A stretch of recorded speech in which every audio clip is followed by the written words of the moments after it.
At KL, we help you turn your interests into skill sets. KL deemed to be university. ప్రముఖ కథానాయకుడు Nagarjuna Lenin success మీట్లో కొన్ని కీలకమైన వ్యాఖ్యలు చేశారు. Requesting technicians and directors and musicians అందరూ మీరు ఒక 2 వారాల ముందు ఇస్తే ఈ సినిమాని ఏ సినిమా అయినా ఎక్కడికైనా తీసుకెళ్ళచ్చు. ఒక 2 వారాల ముందు సినిమాని పోస్ట్ ప్రొడక్షన్ టీమ్కి ఇచ్చేస్తే దాన్ని చెక్కి దాన్ని ఇంకా చాలా పైకి తీసుకెళ్తారు. సో అది I request everybody to do. ఒక పర్టికులర్ పర్సన్ అని కాదు, అందరూ ఉన్నాం దాంట్లో. నేను కూడా ఉన్నాను. నేను కూడా కరెక్షన్స్ అని దాన్ని ఇది నొక్కి అది నొక్కి లాస్ట్ మినిట్లో చేశాను. డైరెక్టర్ కూడా చేశాను. మేమిద్దరం డిస్కస్ చేసుకున్నాం.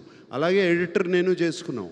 సో ఒక్కళ్ళని కాదు, ఎవ్రీబడి అందరూ కలిసి ఆలోచించి 2 వీక్స్ బిఫోర్ ఇస్తే సినిమాని ఎక్కడికైనా తీసుకెళ్ళచ్చు. ఇప్పుడు ఒక ఒడెస్సీ అనే సినిమా రిలీజ్ అయింది. ఇప్పుడు 1 year బ్యాక్ రిలీజ్ డేట్ ఇచ్చారు వాళ్ళు. 1 year బ్యాక్ రిలీజ్ డేట్ ఇచ్చారు. మనం ఎందుకు ఇవ్వలేకపోతున్నాం? ఇచ్చి ఎందుకు పోస్ట్పోన్ చేస్తున్నాం? ముఖ్యంగా సాంకేతిక నిపుణుల పనితీరుకు సంబంధించి నాగార్జున మాట్లాడిన మాటలు ప్రస్తుతం ఇండస్ట్రీలో హాట్ టాపిక్గా మారాయి. సినిమా కనీసం రిలీజ్కి 2 వారాల ముందు సినిమాని పూర్తి చేసి నిర్మాతల చేతిలో పెడితే బెటర్ అవుట్పుట్ రావడానికి అవకాశం ఉంది. ఈ రకంగా ఈ దిశగా ప్రయత్నించాల్సిన అవసరాన్ని నాగార్జున గుర్తు చేశారు. సినిమా ఆలస్యం అవుతుంది, సినిమాలు ఆలస్యం అవుతున్నాయి, ఆలస్యమైనా సరే క్వాలిటీ అవుట్పుట్ బయటికి రావట్లేదు అంటే దానికి కారణం ముఖ్యంగా సాంకేతిక నిపుణులే.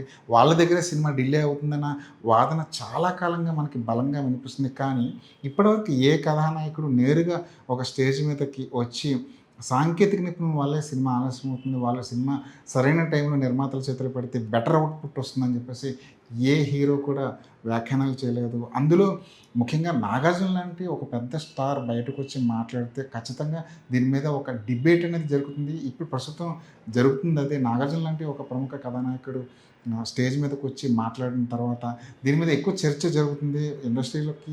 ఒక రకంగా ఇది మంచి శకునమే.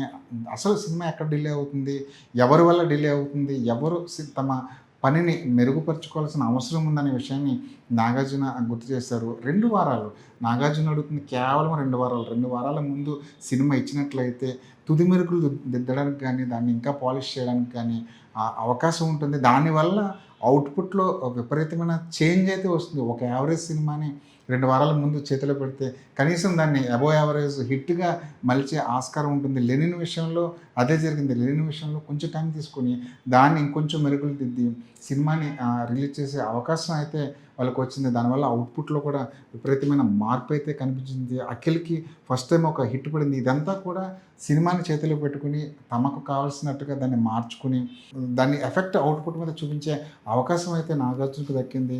దీని ఇంపాక్ట్ ఎలా ఉంటుంది అంటే సినిమాని సకాలంలో పూర్తి చేస్తే దాని ఇంపాక్ట్ ఎలా ఉంటుంది అనడానికి లెనిన్ అనేది ఒక ఉదాహరణ. సో నాగార్జున వెనపాల ఏంటంటే ప్రతి టెక్నీషియన్ ఈ విషయంలో కొంచెం జాగ్రత్తగా ఉండాలి. ముఖ్యంగా సినిమా అనేది ఎక్కడ డిలే అవుతుంది, పోస్ట్ ప్రొడక్షన్లో సినిమా అనేది మ్యూజిక్ డైరెక్టర్ల దగ్గర డిలే అవుతుంది, ఎడిటర్ల దగ్గర డిలే అవుతుంది, డిఐ ఆర్టిస్టుల దగ్గర డిలే అవుతుంది. సో ఈ డిలేని తగ్గించగలిగి సినిమాని కరెక్ట్ టైంకి ఇచ్చేయండి అని చెప్పేసి నాగార్జున రిక్వెస్టింగ్ మోడ్లో ఒక సూచన సలహా ఇచ్చారు. ఆయన ఒడిస్సీని ఈ సందర్భంగా హాలీవుడ్లో నుంచి వచ్చిన ఒడిస్సీ అనే సినిమాని ఉదాహరణగా చూపించారు. 1 సంవత్సరం ముందు ఒడిస్సీ రిలీజ్ డేట్ ప్రకటించారు.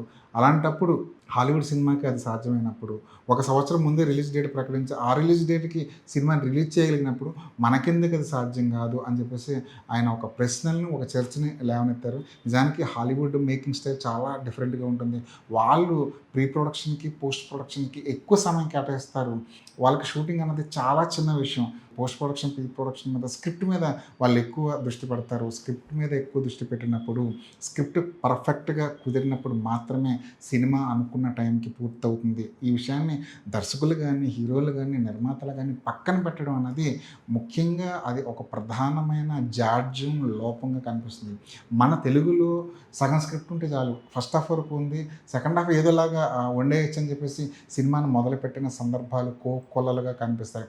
ఆర్టిస్టులు సెట్లో ఉంటారు, టెక్నీషియన్స్ ఎట్లా ఉంటారు, కెమెరామెన్స్ ఎట్లా ఉంటాడు, కానీ ఆ సీన్కి సంబంధించిన సీన్ పేపర్ మాత్రం క్యారవాన్లో వేడిగా రెడీ చేస్తుంటాడు డైరెక్టర్.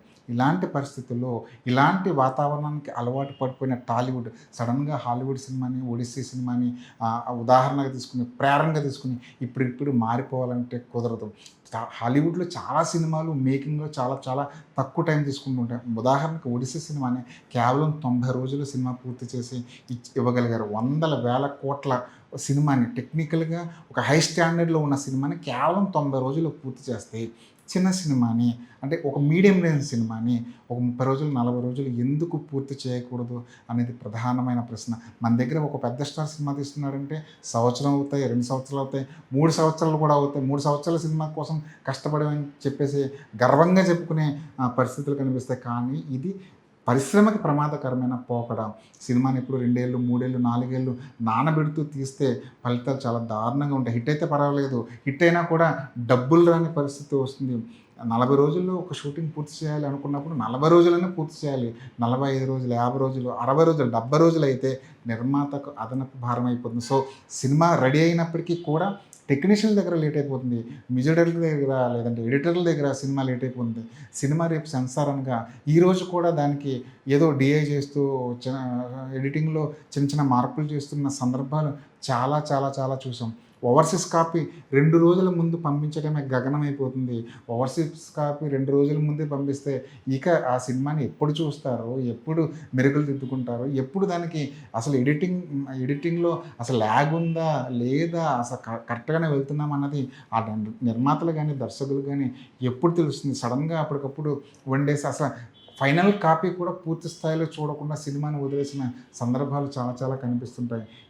దీనికి ఇలాంటి వాతావరణానికి, ఇలాంటి జాడ్యానికి చెక్ పెట్టవలసిన అవసరం చాలా చాలా ఉంది. ఈ విషయంలో టెక్నీషియన్సే కాదు, నిర్మాతలు కూడా మేల్కోవాల్సిన అవసరం ఉంది. ఇప్పుడు తమన్ లాంటి ఒక సంగీత దర్శకుడిని ఎంచుకోవాలని ప్రతి ఒక్కరికి ఉంటుంది. తమన్ చేతిలో 10-15 సినిమాలు ఉంటాయి. సో ఈ 10-15 సినిమాల మధ్యలో తమ సినిమాకి తమన్ ఎంతవరకు డేట్లు ఇస్తాడు, ఎంతవరకు న్యాయం చేస్తాడు అనే విషయాన్ని నిర్మాతలు, దర్శకులు ఆలోచించాలి. స్టార్ల పేర్లు ఉంటే సినిమాకి బిజినెస్ అయిపోతుంది, అది చాలు అనుకున్నంత వరకు ఈ సినిమాకి లేదంటే ఈ డిలేకి ఇలాంటి డిలేలే ముందు కూడా జరుగుతుంటాయి. సో టెక్నీషియన్లు మారడమే కాదు, నిర్మాతలు, హీరోలు, దర్శకులు కూడా మారాలి. స్క్రిప్ట్కి ముఖ్యంగా స్క్రిప్టే ప్రధానం అని నమ్మిన రోజున మాత్రమే సినిమా అనేది బాగుపడుతుంది. టెక్నీషియన్లు కూడా బద్ధకాలు వదిలేయాలి. ఆ తర్వాత లాస్ట్ మినిట్ చేంజెస్, తర్వాత ఈ హరిబరిలో సినిమాని పూర్తి చేయడం అనేది వదులుకోవాలి. ప్రీ రిలీజ్ ఫంక్షన్కి ఏ డైరెక్టర్ కనబడ్డాడు, ఎక్కడ ఉన్నాడు డైరెక్టర్ అంటే ఎడిటింగ్ రూమ్లో ఇంకా షార్ప్ చేస్తున్నాడండి, ఎడిటింగ్ రూమ్లో ఉన్నాడని చెప్పేసి చాలా గర్వంగా చెప్పుకుంటుంటారు. ఇది ప్రమాదకరమైన పోకడ. సినిమా రేపు రిలీజ్ అనగా, ఎల్లుండి రిలీజ్ అనగా ఇంకా ఎడిటింగ్ రూమ్లో దర్శకుడు కూర్చున్నాడే అంటే అది చాలా చాలా పెద్ద జాడ్యమే అని చెప్పాలి. సినిమా రెడీ చేసుకుని సినిమా అంతా పూర్తయిన తర్వాత ఫైనల్ కాపీ రెడీ అయిన తర్వాత హాలీవుడ్ వాళ్ళు ప్రమోషన్ పెడతారు. అంటే సినిమా ఒడిస్సీ సినిమా వాళ్ళ చేతిలో సంవత్సరం ముందే చేతిలో ఉన్న తర్వాతే వాళ్ళు ప్రమోషన్ కానీ మిగతా విషయాలు కానీ మొదలెడతారు. సో ఇలాంటి వాతావరణం తెలుగులో కూడా రావాలి, అప్పుడే సినిమాలు బాగుపడతాయి. నాగార్జున చేసింది కేవలం సూచన మాత్రమే కాదు, ఇది హెచ్చరిక కూడా. దీన్ని టెక్నీషియన్లు కానీ, నిర్మాతలు కానీ, హీరోలు కానీ ఎంతవరకు తీసుకుంటారు, ఎంత పాజిటివ్గా తీసుకుంటారు, ఇక మీదట ఎలా మారుతారన్నది వేచి చూడాలి.